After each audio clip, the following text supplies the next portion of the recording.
Now, this entire Suicide Boys situation is very, and I repeat, very serious. You might have just already heard about the news, but Suicide Boys are getting sued for over $6 million.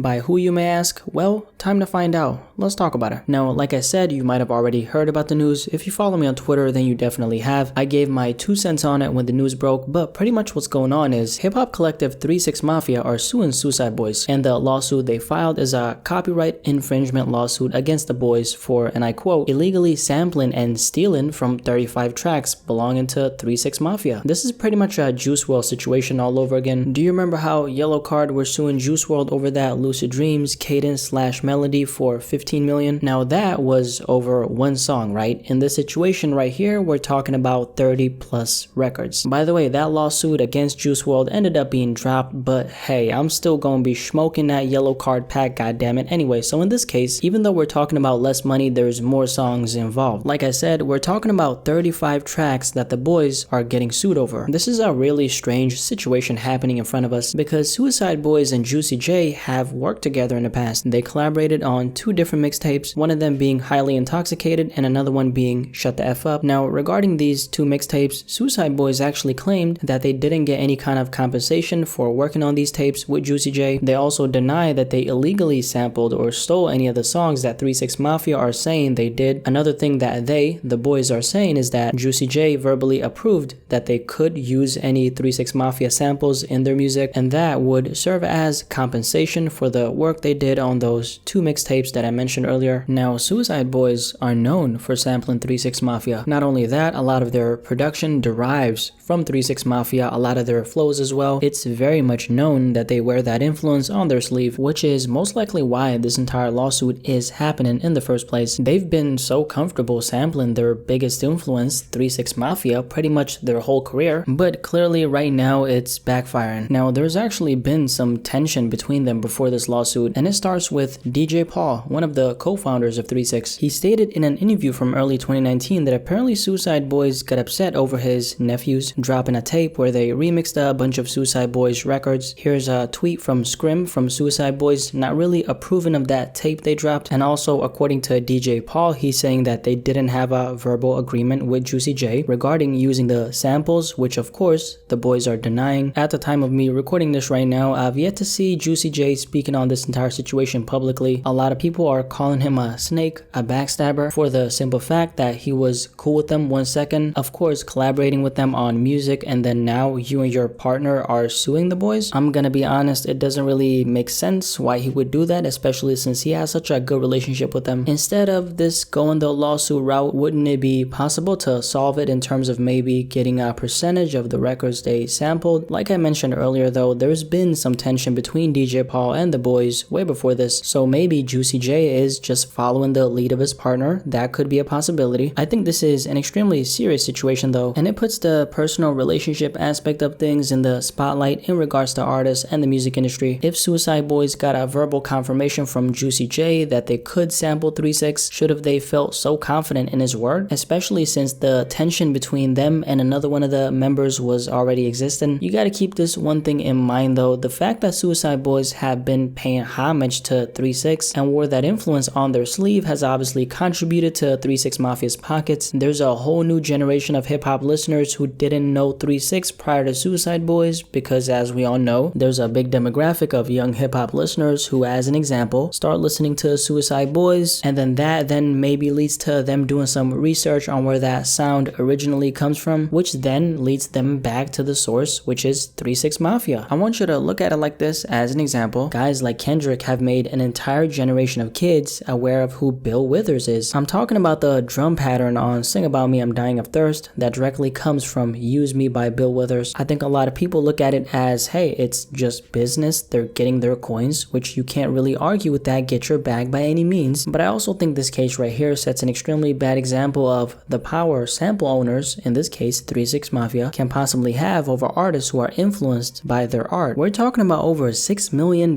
man. To be specific, $6.4 million.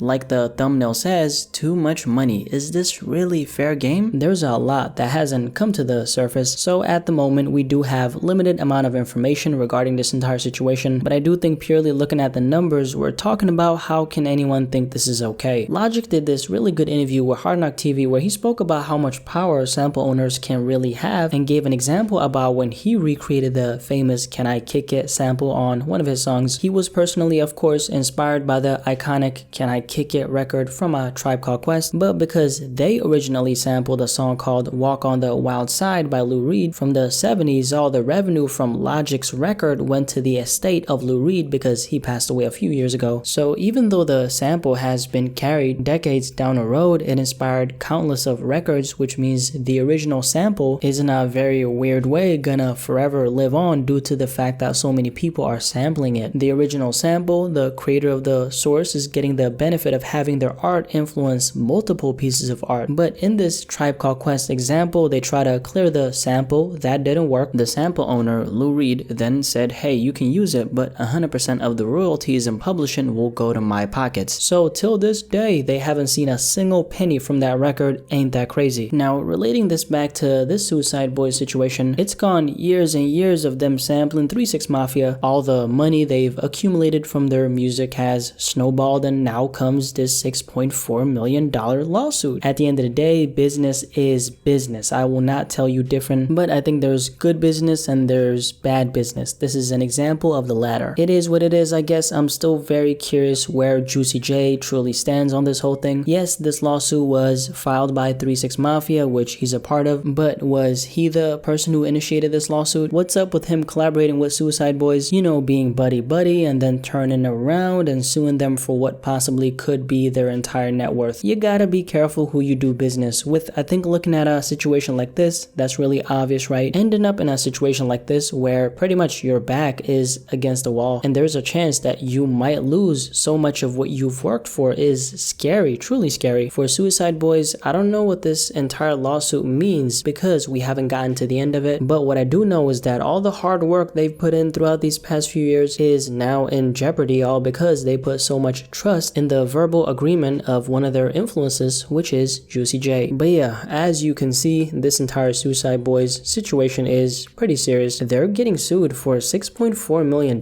by 3 6 Mafia. What's your thoughts on this entire situation? Do you think that this lawsuit is justified? Do you think 3 6 Mafia should get the $6 million that they're suing for? Or are you maybe leaning more towards the other side, aka Suicide Boys are not at fault here? Or maybe are you kind of in the middle? Whatever you have to say, definitely let me know in the comment section below and let's have a discussion about this.